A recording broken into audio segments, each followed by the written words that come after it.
they scream from the mountaintop, and all these gullible marketing people, it's like, whoa, print, did you hear them? Oh, they're cutting their budgets. Oh, they're not doing, like, we can't do print. Print's dead. I heard Print's dead. Did you hear Print's dead? Print's dead.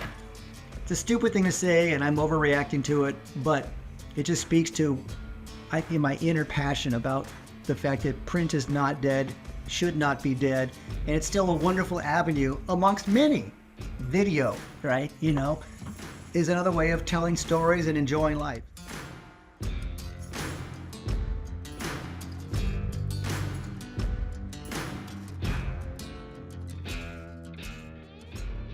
Welcome to the Backcountry Marketing Podcast. Today, I'm sitting down with Zap Espinoza. Zap, you've been in the industry for quite some time. You've been a fan of two wheels, motorcycles, and bikes for about ever, and you've made a career as a journalist in this crazy bike two-wheeled world. Welcome to the show. Thank you. It's good to have you. I was looking through your bio, trying to catalog all of the places you've been over the years, and let me know if I'm missing any here. So we've got Mountain Bike Action Magazine, Bicycling Magazine, Motocross Action Magazine, Road Bike Action Magazine, Electric Bike Action. You did a stint at Trek as a brand manager, and somewhere along the way, you were inducted into the Mountain Bike Hall of Fame. Oh, yeah. Is that it? Yeah. That was a good one. Thanks. So you've been doing this for some time, and you've got an incredible career as a journalist in this space. You're very longer than you've been alive, young man. That's very true. And I'm excited to dive into this conversation, talking about print, talking about journalism, and talking about storytelling as a whole. As you know, this industry has gone through a lot of change. You can attest to that personally.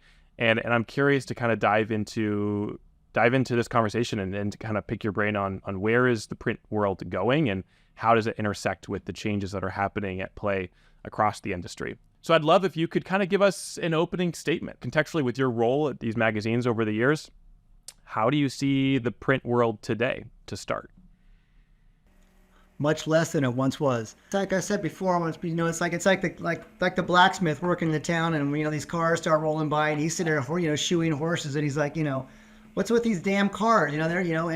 And I come across sometimes sounding like that blacksmith lamenting, or the candle maker, I always say, somewhere the candle maker next door to, the guy who has his first bit of electricity. He's like, oh, what's that light? The light just comes on with that switch, and you can read things and see where you're in the kitchen without holding a candle or burn, It's not that, it's just my own, what the print world did to me in terms of providing me with my life, my livelihood, and my passion, and seeing big pictures, and growing up as a kid, literally my bedroom wall in my parents' house, literally every wall and half the ceiling was covered with photos torn out of magazines of motorcycle racers and motorcycles. And so I guess it's just kind of like, it's in the notion of print, and a page is imbued in my consciousness so deeply, as much as, the love for my daughter, say, maybe not that much, but close. And so I'm just a fan of it. And then, it's just sort of like I'm defensive about it, and I've been defensive about it. So when I started hearing people saying, these, young wags going on, print is dead, as they celebrate and champion this stupid thing in their hand, that has like an image the size of a postage stamp. I was like, what do you mean print is dead? It's just a stupid comment. And that's what's kind of like always fueled my angst about being even more defensive about print.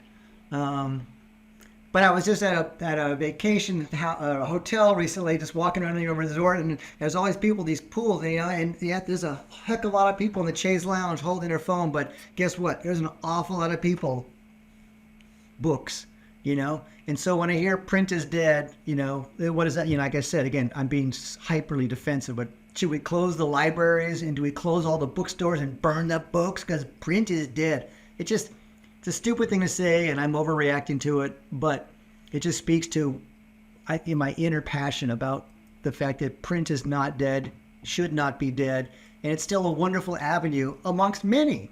Video, right? Is another way of telling stories and enjoying life. So to kick us off, I heard somewhere along the way you say this quote: print gives you time and it gives you space to think. And print isn't dead, but it appears to be on the decline, just purely based on the number of magazines that have closed over the years. I'm curious to understand why that is. Have we as a society tried to eradicate free time because we're uncomfortable with our own thoughts? And if print if print gives us a time to think and to ruminate and to come up with ideas, have we become so scared of our own thoughts? And that's maybe part of why print is on the decline? That's a good one. It's not so much even that, again, it's not even that, like, that I would say, again, it's not like candles have disappeared. It's just they provide a different source of light. And the same thing that print does. It just provides a different type of storytelling. But when I drive my girlfriend and my daughter crazy because when we're out socially, she's just, it's an age of distraction. Because when I'm reading, I can, again, my favorite New York Times. I'm reading this book review and I'm going back and forth and up and down and wait, what was that sentence? And then versus, and it's not that you can't do it with a handheld or something, but I call it the age of distraction because time and time again, I was like on this airplane last week and people are they're just doing this, just scroll, there's no time to actually look. I mean, there is, but even then, the difference between a picture that's this big of a guy climbing Mount Everest versus this sweet 2-page spread where it invites you in and involves you in that moment. That's what I've been big to me with the magazine and the photos. It can involve a reader in that moment. When I was at Road Bike Action, I would always try to do the road test photos, make it so that the reader thinks, if he's some guy stuck in Anchorage, Alaska, and it's a summer day and we're, with palm trees and a sunset, he's going to look at that photo and just think, oh, that would be so bitching to be there. I could be there, or the Tour de France, it's like, oh, look at that, So again, it's just a vehicle of storytelling that I just think that just does such a better job. And it gives you that time because I think back to your point on a more psychological note, I think that's super interesting, a little bit over my head maybe in terms of thinking about it on the spot. But yeah, or the classic, the two people at this restaurant and they're just both doing, it's like, man, put that fucking thing down and look your friend or your lover in the eye and have a discussion, and it's, again, I've been at restaurants and I'll be reading, but it's just this age of frenzied distraction is what that technology invites, which I think is the opposite of what print invites. Yeah. What do you feel like we lose or we miss out on in this age of distraction? If you just had, a blanket generalized statement or an idea.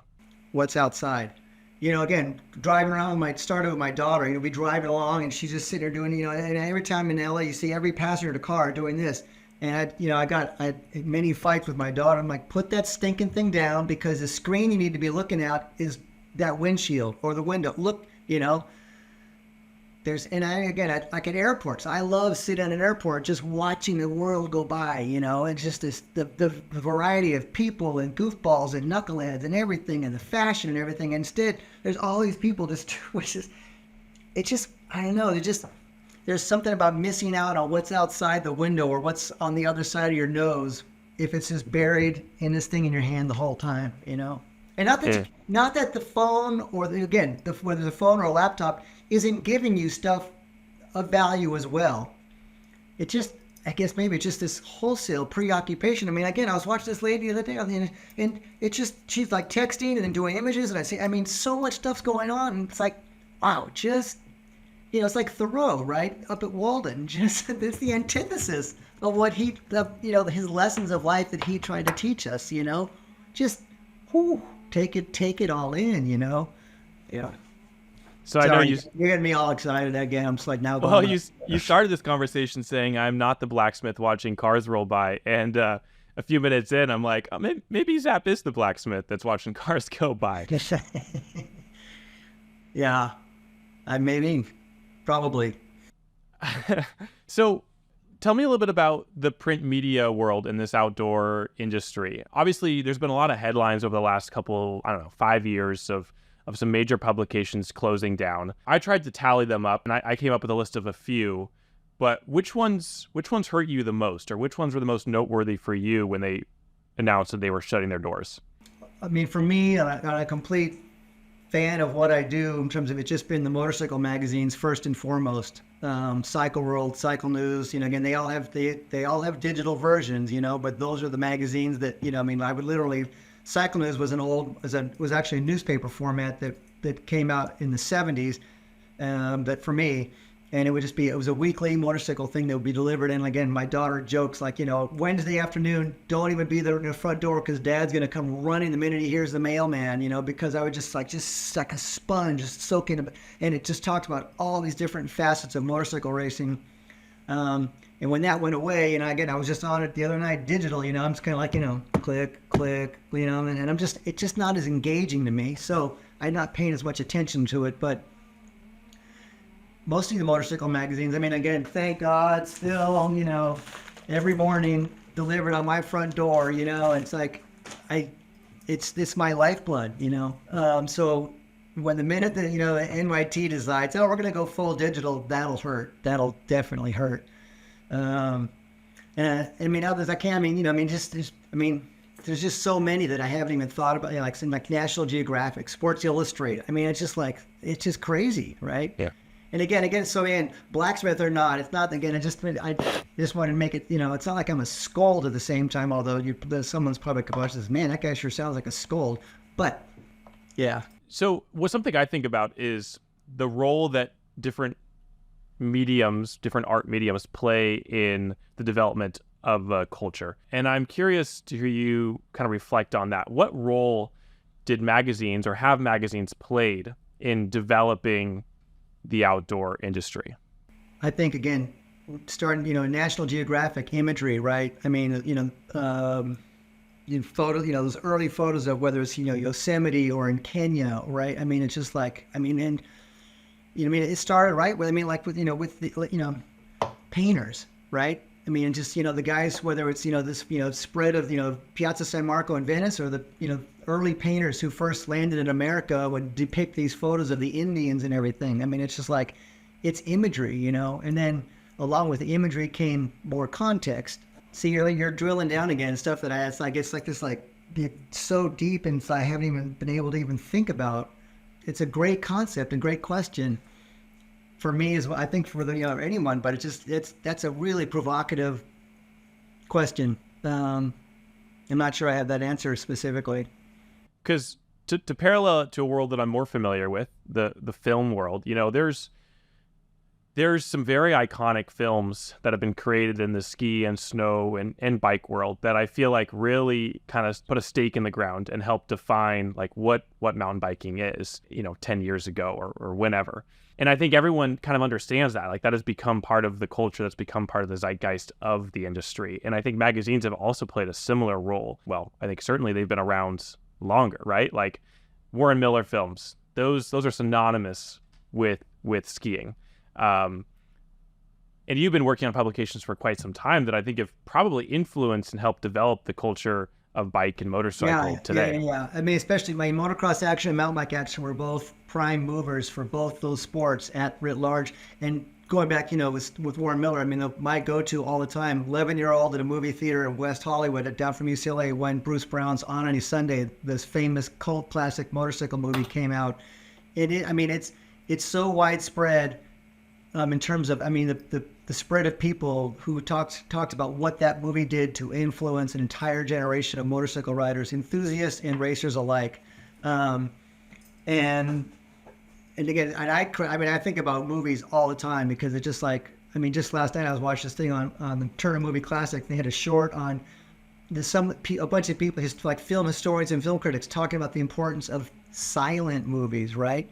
And it was this interesting little 15-minute take between two Panichevsky movies that just highlighted, everything from Charlie Chaplin and all these great movies. And it was great listening to these people talk about silent movies and what they did for them as film critics and film lovers that I never thought about so much. Greta Garbo, the way she fluttered her eyelashes at certain times with a certain light coming on her.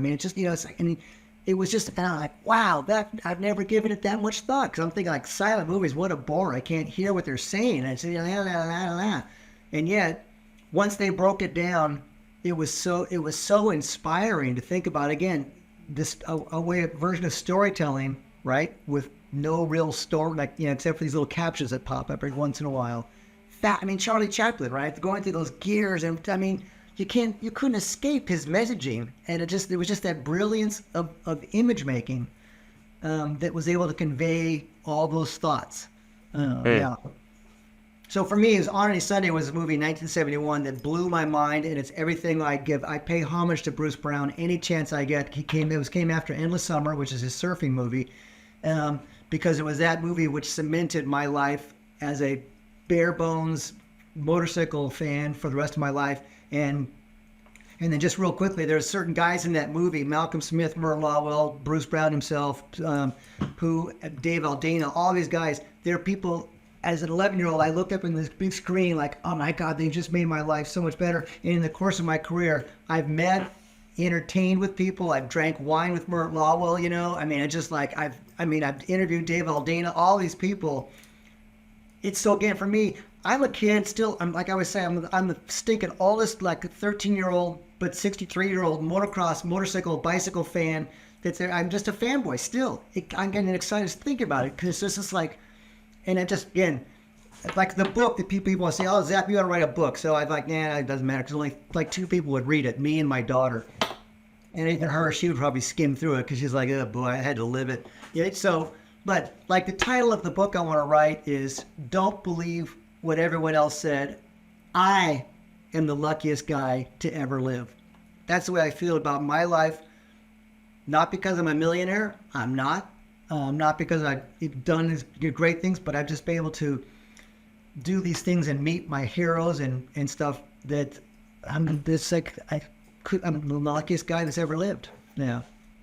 When you're kind of I suppose a living testament to this idea. It's like we talk about the power that a story has, right? And here you were immersed in this motorcycle movie, and it's maybe changed the course of your life, or certainly influenced your life significantly. And I think like that's what I find so powerful and so amazing about this simple idea of telling a story, right? Whether it's in a print medium or it's on a film or it's just an amazing photograph, like that has the ability to transcend so many different layers of humanity.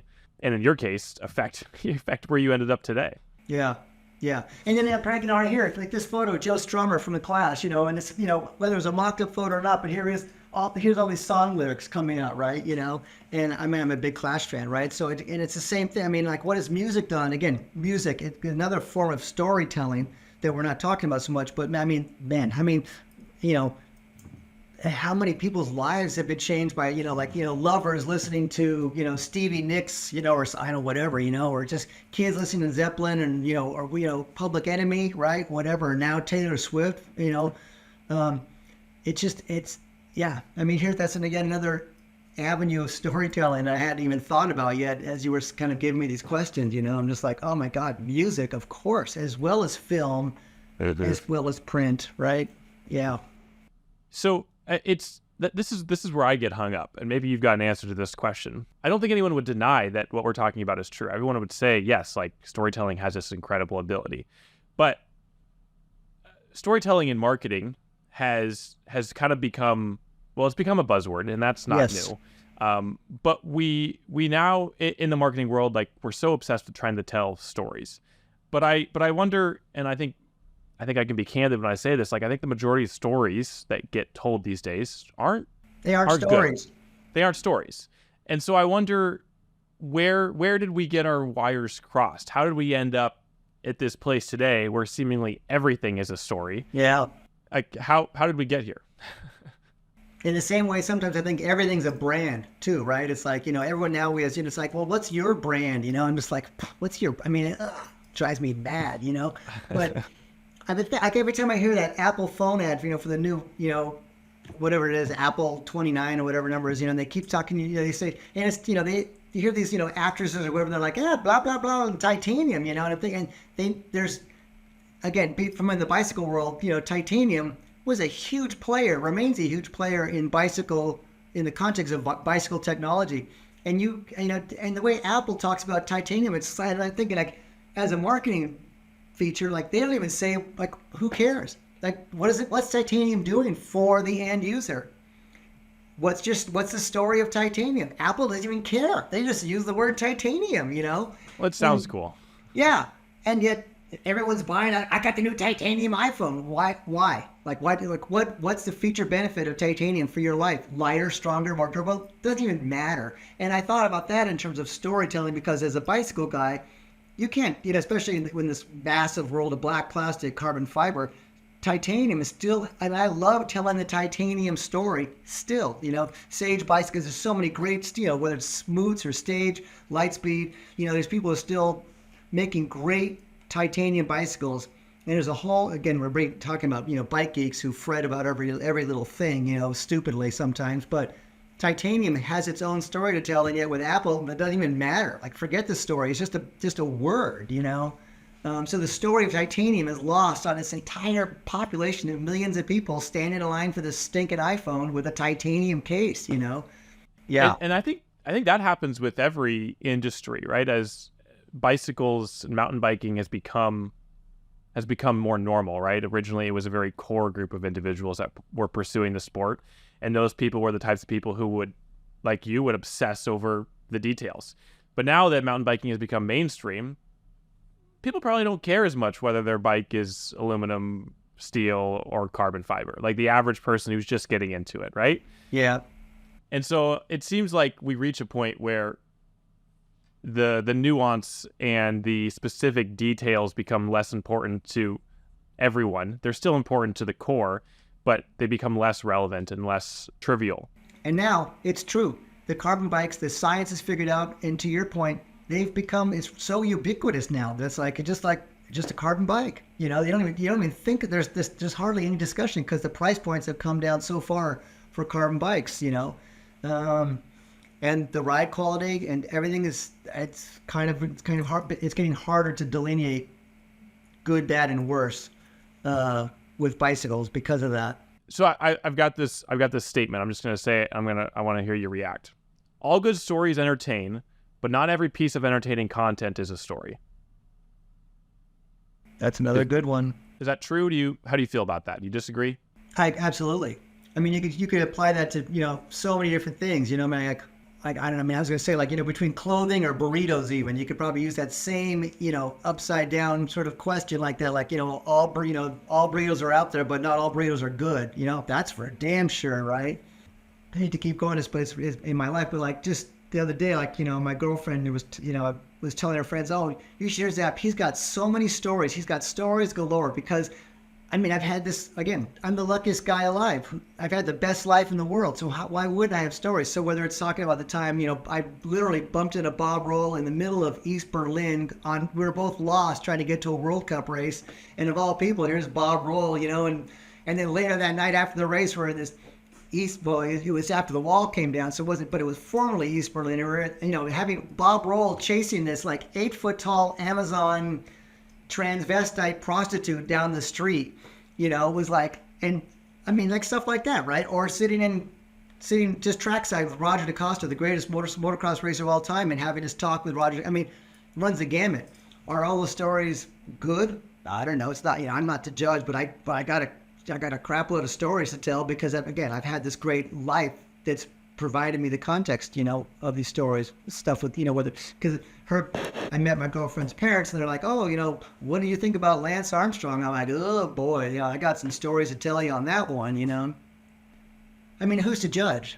That's the thing, and again, as much as I am a stick in the mud of the old man on the porch, and the blacksmith, and as wholly and highly opinionated as I am, at the end of the day, I really, really, really try my best not to be opinionated and judgmental. I'm definitely opinionated, always opinionated. I try not to be so judgmental or judgmental at all because that's the unfairness of it. When people say something so often with the bicycles and motorcycles, especially on the older set, they're like, oh, it was so much better back then. Like mountain bike racing in the 90s is so much better than now motorcycles, blah, blah, blah. And I hear that all the time and I think it a lot of the time, but my point I always try to point out is it wasn't better back then. It was just different. So with every story, it's not that one's better than the other. They're just all different. And if you hear Bob Roll, of all people, telling you a story about the Tour de France and racing, on the 7-Eleven team with Hampstead and going elbow to elbow with Lamond and Chiappucci and all these guys, I mean, you would know nothing about bicycles or the Tour de France. You would be at the edge of your seat, heart palpitations, sweating profusely because Bob Roll is going to tell you a story that's going to improve your life. You know, it captures you, it carries you away. You know, like a Martin Scorsese flick. You know, you can't like watch a Martin Scorsese flick. I mean, some people do, I guess, but it's like those things generally can have a profound effect. They do with me. You know, I mean, and so it's just like that's the quality of a story, and it's up to the individual to be that judge. So, but it's another damn interesting point you raise. So Well, I'll give you that. So continue to pull on that. Why do you try not to judge other stories that exist? Well, I judge it for myself. I mean, it's just so much stinking judgmental. You know, I mean, how much just everyone's judging everything these days. You know, it just becomes so stinking boring. You know, it's just, you know, everyone's lies in judgment of everything. You know, and all the finger wagging and do this and don't do that, and it's just so boring. That again, as much as I'm going to you know, someone could be listening and saying, yeah, that's like, listening to that guy's the most judgmental guy in the world. Yeah, I probably am. I'm in denial, right? But when you ask a question like that, you know, it's like, I mean, who's to judge? You know, I mean, it's just like, you know, I just posted a story on, you know, I went to this Milan motorcycle show, you know, and just talking about different motorcycles, and you could, like, you know, one guy's like, that's the most beautiful bike in the world. And I'm like, that thing is stinking ghastly. You know, I mean, it's like, I would never want to be seen on that thing. It's just, you know, but whether it's, you know, wine, women, dogs, horses, houses, whatever, right? It's up to the individual, right? Beauty's in the eye of the beholder. There you go. Sure. Yeah, stories are subjective, right? Everyone relates to each one differently, and some hit for others and some are a miss for others. But I think we can all agree that there are certain stories out there that are universally probably accepted, right? If you asked anyone on the streets about a Martin Scorsese film, they'd probably say, "Oh yeah, he tells good stories." What about those types of stories, though, transcend some of that subjectiveness? There's people right away saying, nah, this is all through the white man's eyes, blah, blah, blah. So all of a sudden, once again, here's this great Scorsese movie that, you know, moved me. You know, it's a great movie. And yet there's detractors. But to your point, it's hard to judge. You're sticking me on these things. I'm just like, I don't know. I'm coming up with these like new moral dilemmas that they've never had to deal with before. So I appreciate that. I don't have any answers to these questions, Zap. That's why I'm asking you. Yeah, I mean, that's what. So again, you know, hopefully that someone could be watching this and say, and you posing these same questions. You know, we can individually, this question and answer can evolve for other people to find something out. Yeah. Well, what questions do you ask yourself? What questions are you curious about? I mean, generally what we've been talking about, like what keeps you up at night? A lot of just thinking about work. I love work. I love working. I love what I do when I do it, just because I mean, again, luckiest guy in the world, right? So 9 times out of 10, I'm writing about bicycles and motorcycles. I'm doing some freelance work right now for an organization called Trailblazers. And it's a 80-year-old tradition of motorcycle guys who once a year gather and pay tribute to a whole range of different, like, racers, tuners, mechanics, everything. And I was just the great fortune that the guy who runs that program, Don Emdy, a famous motorcycle champion, called me and said, "Hey, our usual guy can't do it this year. Can you write the bios for these guys?" And so I'm able to, you know, call these guys up, or I sat with an interview with a guy last week. You know, this guy, I had no idea who he is, but he just told this great story, and I just get excited, just like, again, once again, right now. It gets me so pumped up. So just the thought of being able to work and tell more stories, that's one thing that keeps me up at night. I lay my hand on my pillow, besides, you know, saying good grace for my daughter, you know, and I'm thinking, like, you know, well, yeah, I got to do my taxes, but beyond all that stuff, I think about what stories can I tell. And, you know, when I read the New York Times, I circle words and sentences and I cut them out and put them in a journal, because it just like, how can I use these words? Contronym was a new word I learned over the weekend. I'm like, contronym? I've never even heard about that. And it was in a book review in the Times, right? And so I'm thinking, can I use that? How can I use that word in a column just to make me sound even more educated than I really am, right? I don't know. I don't think I'll ever be able to use that word really, but I'm going to give it a try at some point, you know? words have lost some of their meaning. They've lost some of their value as a form of communication in this age of there's 100 different ways you can communicate with someone now. And the written form is something that, well, I guess that dovetails into what we're talking about. Print writing isn't as common, perhaps, as maybe it once was. Do we hold print with the same respect? Do we hold writing with the same respect as we once did? No, because here, look, watch. Like, how do the kids do it? Like, what is this supposed to mean? Like, right? Instead of like writing a love poem to your wife or husband or anyone, you just do like a little selfie of you doing this. That's taken the place of sitting there for a moment and reflecting on how a person's affected your life, impacted your life for the better, and what are your emotions and your passions that person fuels. And I know I'm being kind of schmarmy about it, but in a way, that's why it's become, again, the age of distraction. So instead of sitting down and thinking like, that time we held hands there at the Niagara Falls, or we had that beautiful dinner in the south of France, in Provence, and it's just like, here, take a selfie of me doing this, and they just, they put that on Instagram, and it's like, oh, wow, they love me, God. So words hold a special place, my dad, would go on forever about, the Irish poets, and I'm just like, ugh, give me a break, But here he is, this thinking 90-year-old Mexican dude, just like, swept away for his whole life on Irish poets. And because the words for him, was just like, he just sit there and read them all day long. To your point. So and then again, this isn't the technology. It's not a technology story, but it's really going to what you're driving. It's a great question.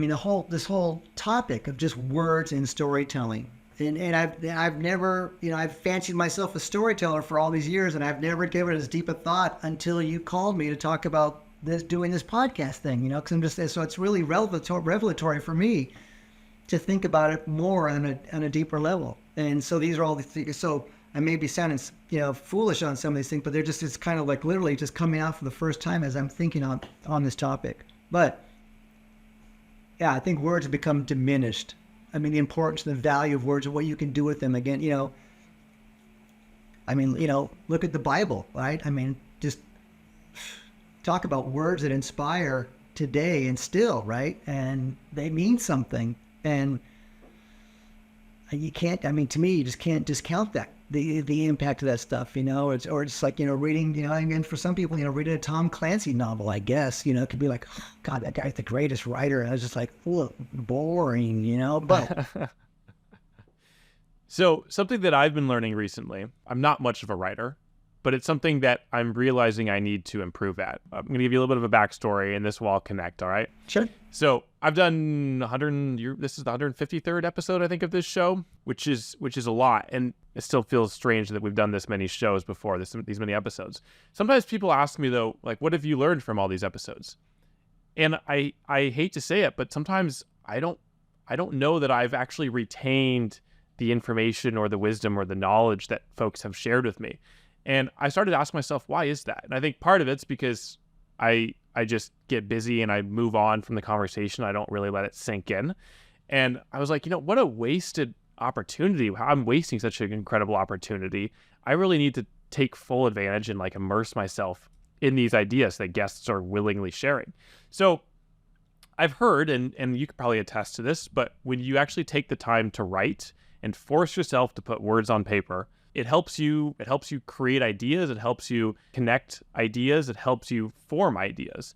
And so something I've been trying to do after each episode is just take some time to force myself to write about the conversation that myself and the guest have had. Right. And I've done it for, 5 or 6 of the past episodes.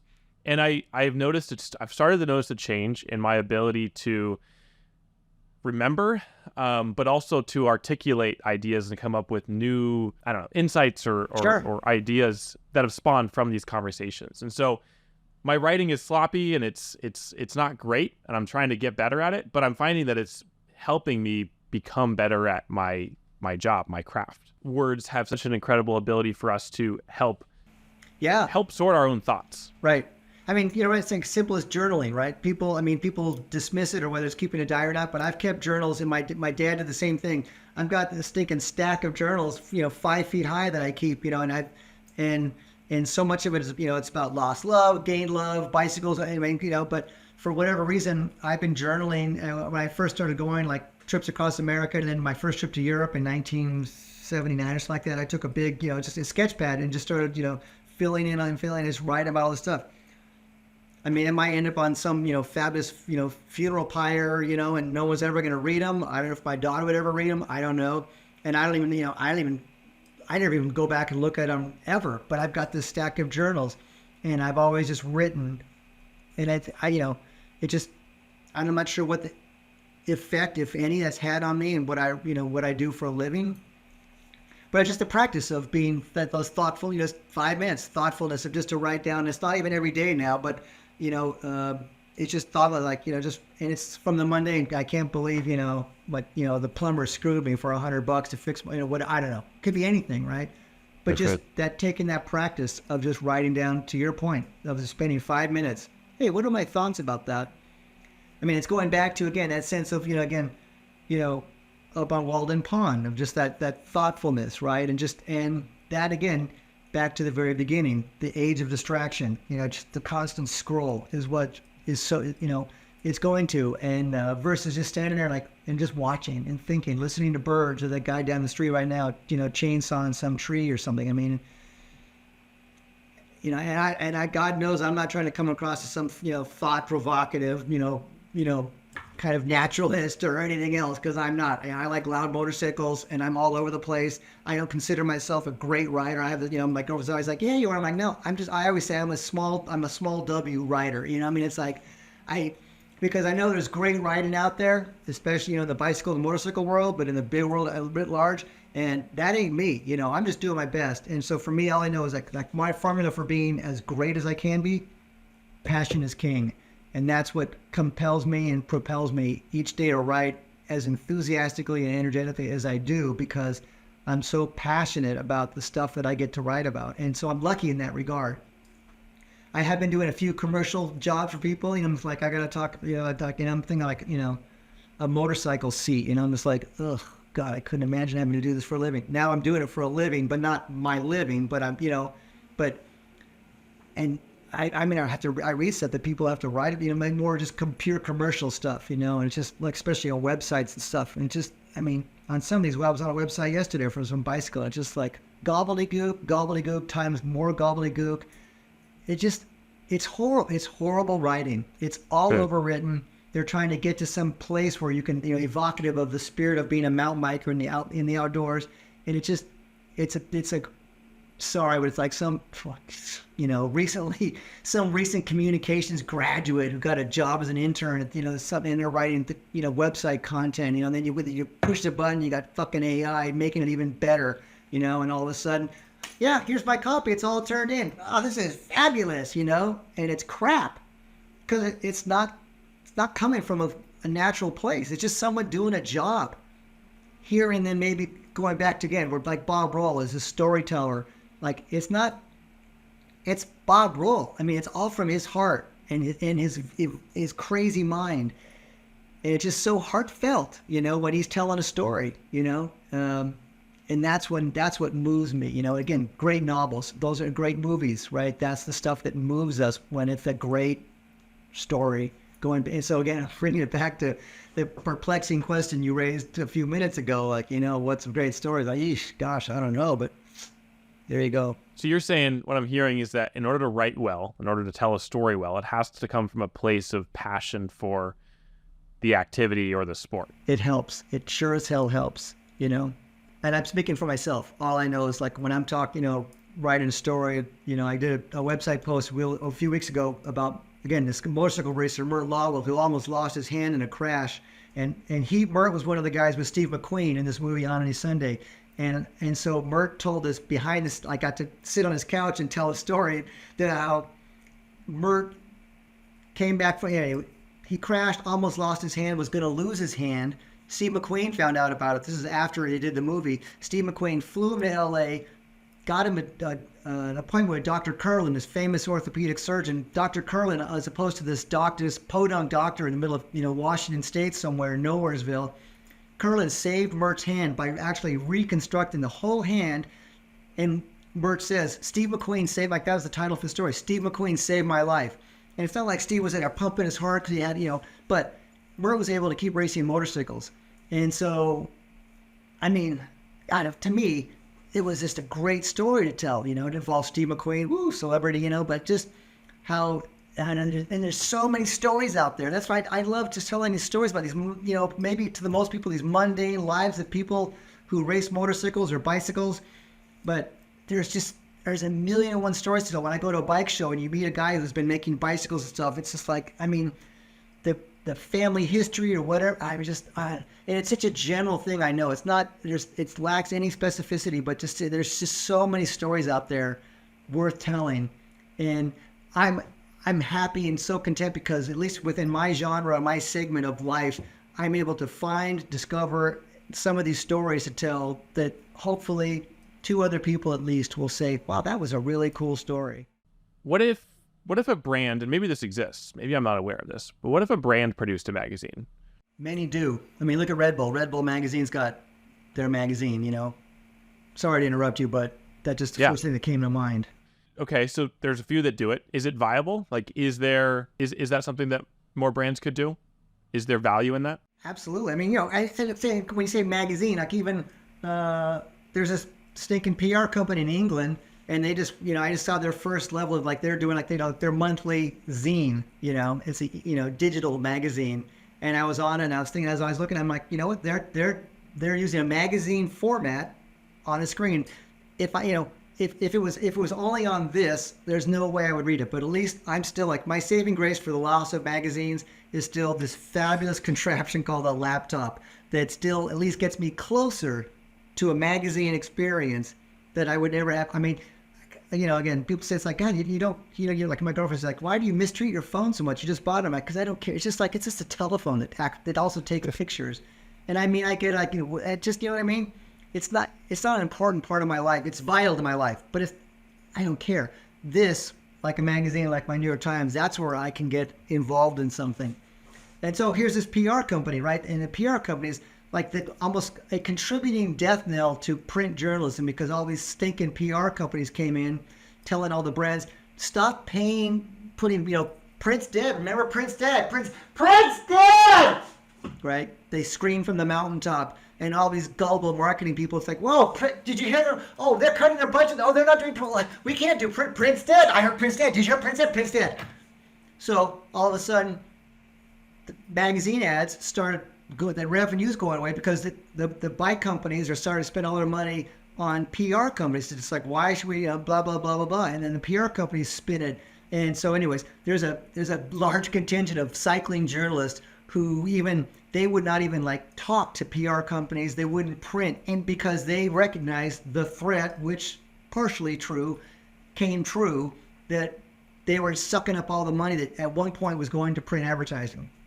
Lo and behold, here's this PR company. So I'm catching myself in the irony of me touting a PR company because, screw those guys writ large. But they were doing a good job, doing magazine format, and you could, and then guess what? You can, click here for more, and all of a sudden, oh, look, there's a more story. It was, I had spent like 5 minutes. I'm thinking, this is a good example of magazine thinking styles in a digital format. Well, it seems like a magazine on behalf of a brand could be a viable solution. Yeah.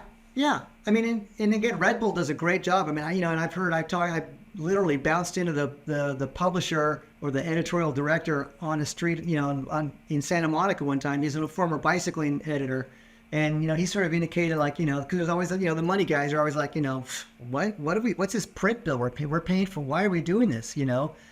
Again, passionless people who care not about the story or how the story is told. They just fucking look at the bottom line, which is important, right? I was just reading today about that new president in Argentina, to start slashing the budget down in Argentina, the anarcho-capitalist, because the budget of all these previous administrations in Argentina is so bloated. And I get it. yeah, I mean, there's got to be some, right, some discipline when it comes to spending. But too many, I think too many people have mislaid the importance of what a good story can and how to tell it. But it's the thing, like Specialized. It's like, why do we need a magazine? They don't need anybody. They Specialized so big. They just they got their ambassadors and they started doing their, like, why are we dependent on these guys? Let's tell our own story. I get it, but the problem is just sense of bias. I mean, like all these thinking ambassadors out there, I'm an ambassador for Specialized. I know some of them. They're good people, but in an objective sense, how objective are they really being when they're talking about how great their Specialized tarmac is when they, it's like, guess what? It's called bias, And I'm not going to lie and say I've never written a biased word in my life. I have. Every journalist probably has to some degree. But the line, the demarcation line is so non-existent when you're relying on an ambassador from Specialized to tout the benefits of his Specialized bike. And so I look at that, I was like, and again, that's where money from from marketing in print went to ambassadors. So you're reading a story. What's the source? Like, there's another good question, right? What's the source? Sure. So brands can do magazines, but like really, at what level of objectivity or how diverse are the stories really going to be if a brand does a magazine? This UK PR company, they're just doing stories tied to every single one of their clients. It's not like they're going off and telling fresh new stories or looking under a rock. Ooh, could there be a story here? No, they're looking at their budget and in terms of who's cutting them checks. And I get it, but it's a much smaller world, or much less diverse world of thoughts and storytelling.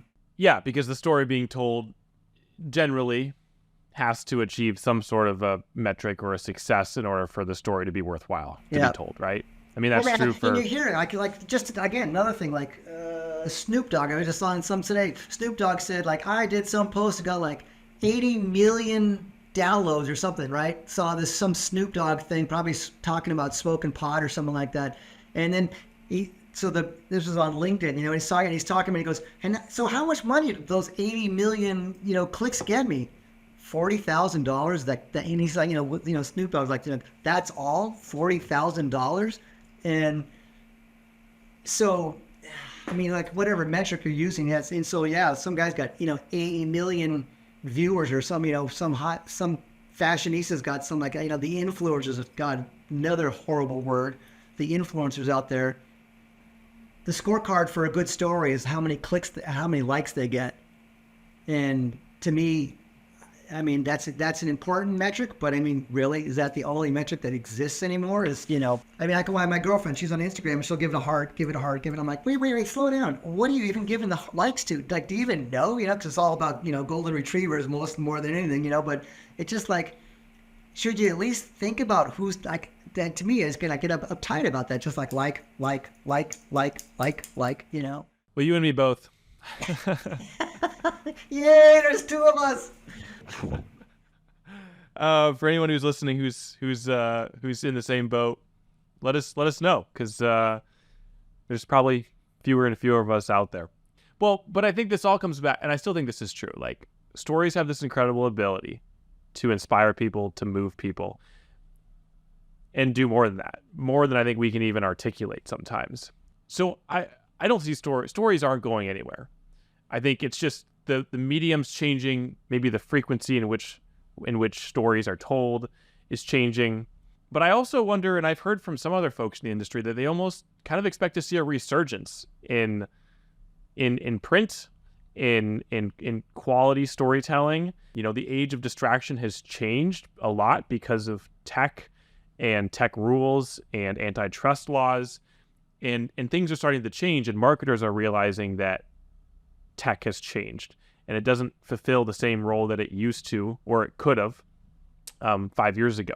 And so I don't know. I think there's a little bit of hope out there. Keep hope alive, my friend. Bottom line, every day, no matter what. I mean, you see these people, like, these people, what's it called, crossing the Darien Gap from South America into Mexico, right? There's people like, hobbling together all their money even from China, Pakistan, Uganda. They go to South America and they're crossing Darien Gap. This guy with this, we just story about this father from China with his 13-year-old daughter, and in the middle of crossing this harrowing tale of crossing the Darien Gap, she comes down with influenza, and she's, this picture of him like staying over, and she's like lying on the ground sick, and I'm immediately thinking about my daughter and how I would go insane being in the middle of nowhere, not being able to do anything for my daughter, because that's all I want to do is do good for my daughter. And I'm thinking about this poor father, like, what does he do? I'm just like, oh, I'm getting emotional now, but reading the story too, just thinking about that poor bastard. And I mean, there's nothing down there.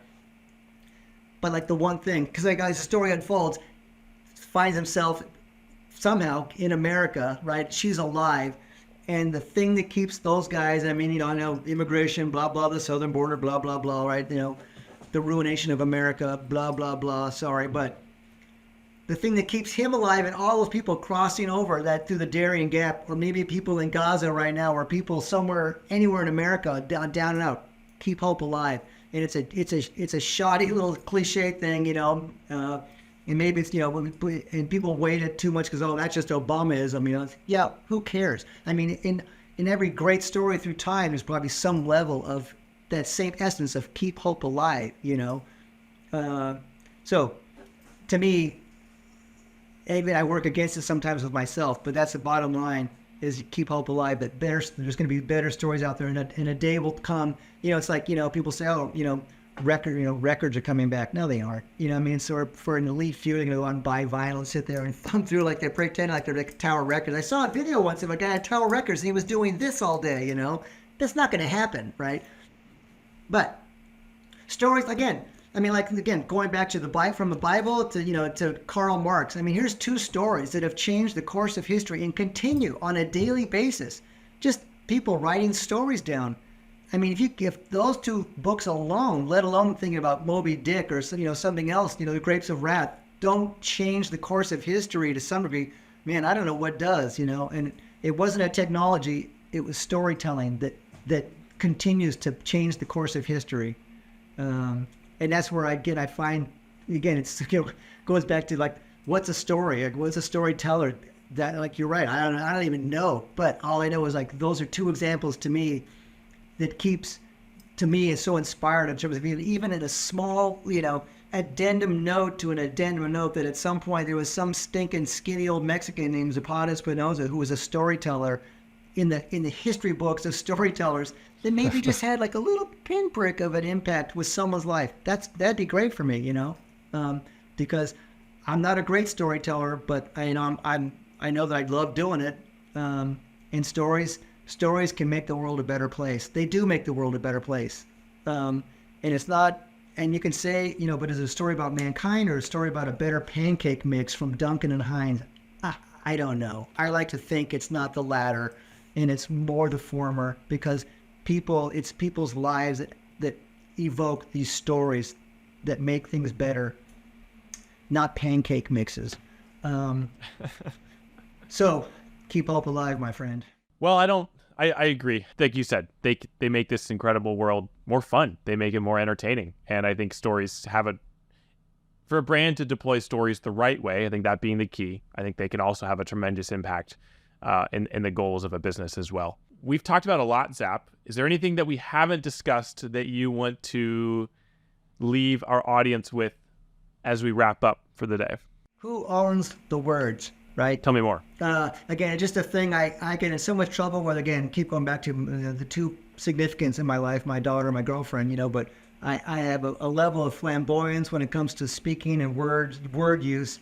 And all too often from them and throughout society here, this kind of the finger wagging of like, you can't say that, and it's like, well, why can't I say that? And it's like, well, those aren't your words to use at all or anymore.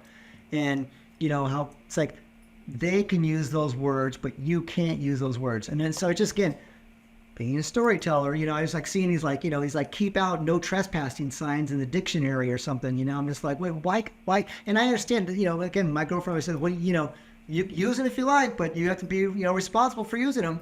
Absolutely. Everyone has to be responsible for every action, every word spoken. I get that. But just this prevailing thought that seems to keep creeping down about what we can say and can't say, I just find that it's so disappointing to me, because again, like this guy who was talking about, it's not that, the universities being, 3 universities at least being anti-Semitic, and someone's saying that university is anti-Semitic. And this guy that in the column I read today, he's like, it's not that the universities are there to house all kinds of ideas. So the university isn't anti-Semitic. It could be full of anti-Semites, but the university isn't.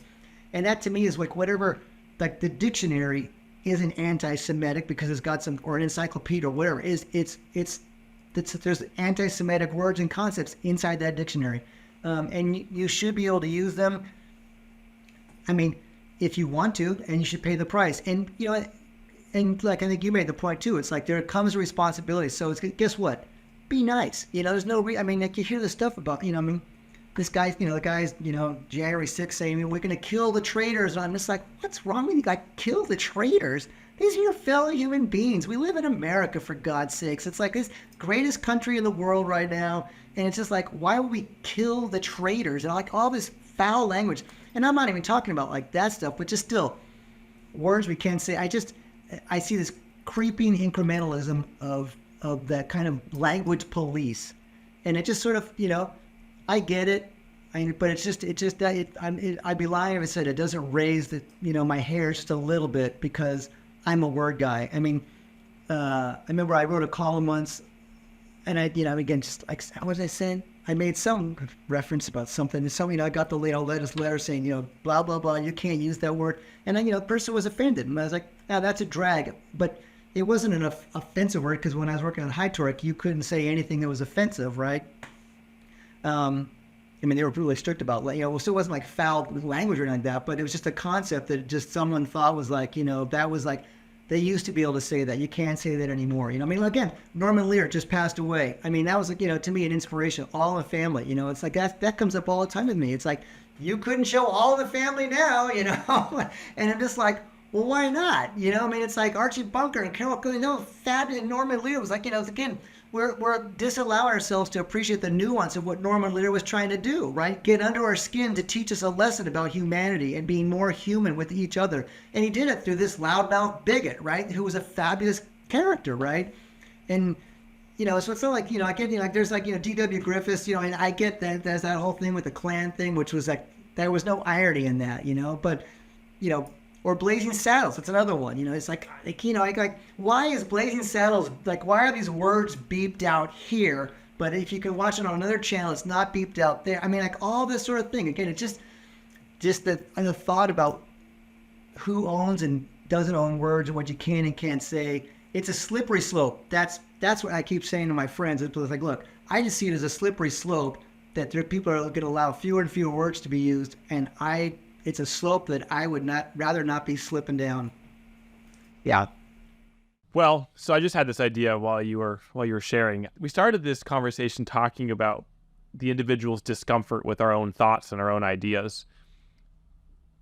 Supposedly, that's my theory at least. And I wonder if part of the reason we're more cautious or aware of the words that we use and the stories that we tell is because we're uncomfortable with stuff, and we want to avoid discomfort. And good stories and good written words and certain types of stories told from different types of perspectives can get under your skin, and they can cause discomfort. They can cause you to question, your views of the world, your beliefs of the world. And as humans, we like comfort, and those things are uncomfortable. And I wonder if it connects back to that somehow. It should. I agree wholeheartedly. It's like, but like, again, George Carlin's the 7 dirty words you can't say on TV, right? It's just like, at what level of discomfort, and then it's just, when you're thinking about that, it's like, that's one reason why I love the Tour de France. It's so uncomfortable, right? And just like that race, and you again listen to Bob Roll tell the story, you can just watch it on TV, and that's why people climb the Himalayas. It's not, I'm like, God, why would you want to? It's so uncomfortable. It's cold and it's uncomfortable. I get it. More specifically, though, I'm not saying like, again, it's a slippery slope, right? For that very reason. And I'm not saying everyone should be able to say anything they want just to make people uncomfortable. I'm tired of the purposefulness of uncomfortable speak and storytelling for the purpose of only making people feel uncomfortable. It's not right, and it needs to stop. But at the same time, I think within a higher framework of thought and discourse, that is, I guess, is what I get. So again, here's this prickly little no man's land we're in the middle of, right, between free speech and discomfort, and I get it. It's a minefield, and all, like, my other thing is like, everyone needs to be careful about what they say, but it's just like, but people should be able to be free to say what they want to say, as a way of talking. I mean, discussion brings light to issues, and that's what this guy in the paper said. It's like, if you tell certain people they can't say certain things, you're not. I mean, it's better to give them the avenue to say what they want, because now you at least who they are, what they're saying, and it's like this discussion we're having. Guess what? It evokes conversation and thought instead of running in fear from words. But it's tricky. I mean, no doubt it's tricky. And so good on you for reminding me of that. And well, yeah, I appreciate you just even entertaining the idea of wading into some of these questions and ideas, because there's no clear answer. They are uncomfortable sometimes to weigh and to try to sort through. So I appreciate you taking the time to do so, because I think it is important. Yeah, that's what I do all day, just sit and try to think about things that are going to be just like, again, the old man on the porch crying and, screaming and, in the wind, blah, blah, blah, blah, blah, blah. But I mean, all this stuff, I think it's just, I hope someone else, maybe between the twos of us, they might think, there's some interesting things there, because this is I think it's a great discussion. It's so close to my heart, so maybe that's why I find it even more interesting than maybe the average person. But good on you for pursuing it, because, and doing 153 episodes of, different things, because again, it's good. It's just good stuff to have discussions about things, instead of just constantly, instead of constantly scrolling on Instagram. By the way, I just did something, and I just did my Instagram post this morning, so I'm good. Well, we're all guilty to some degree. Yeah. Zap, if folks want to follow along, if they want to connect with you, if they want to learn more, if they want to chat with you, and maybe in a face-to-face format, where could they find you? Zap Bike Media. And I got a website, www.zapbikemedia. I got the social handle, Zap Bike Media. Zap at zapbikemedia.com is my email. And for whatever it's worth, yeah. Amazing. Well, Zap, I appreciate you taking the time. Amazing. That's not amazing. I appreciate that. You've got quite the career. You've got quite the history in the bike world, and I thank you for all the stories that you have told. It is impressive. It is amazing, and I appreciate you taking the time to share some ideas and share the mic with me today. Just real quickly, the one thing I'd say is that, for me, I always tell people, like, I've done stories on people like, oh, Zap, that was like a great story. I always say, for years, I'm just a Mexican conduit. Like, and it's like, I always tell people, it's like, I'm putting the words down, I get it, but I always tell people I interview or stories, look in the mirror. There's everyone inside everybody. There's a great story to tell, And again, I've just been, that's where I'm so lucky, because I've been this little 5'8" length of Mexican conduit that's been able to be at the Tour de France or Paris-Roubaix or at a Motocross National or in Mert Lawwell's living room and having the ability to tell a story. That's what makes me the luckiest person in the world. Not a great storyteller. I am just a storyteller. It's the people who have great stories to tell. Again, I'm not purposely trying, do this as a routine. It's just, honestly, that's the way I look at it. And everyone always says, again, my girlfriend, my brother, I say, no, you're a great, no, I'm not. It's the people. I'm just a conduit, and the world's full of great stories, and people are full of great stories. And I think everyone, do their. Here's my going away tip. Everyone should find some person to tell their story, of another person. Find someone you want to tell a story about. And as a practice, like, you're like 5 minutes of what you're doing, but for just learn about someone's story, I know, just like pull away from yourself for a minute and just like, what is a story to tell that you can pass on to someone else? It's the greatest thing in the world. Yeah. I love it. Yeah, as a storyteller, you're only as good as the subject whose story you're telling. Bingo. Yeah. And then luckily for Yeah. me, it's not a titanium case on an Apple 15, or whatever. It's. All right, Zap. Well, thank you. We'll Pleasure. have to check in when Apple comes out with the newest carbon fiber iPhone and get your hot take on that. I'll see you in line. Yeah. All right. Have a good rest of your day. Cheers. Thank you. Bye.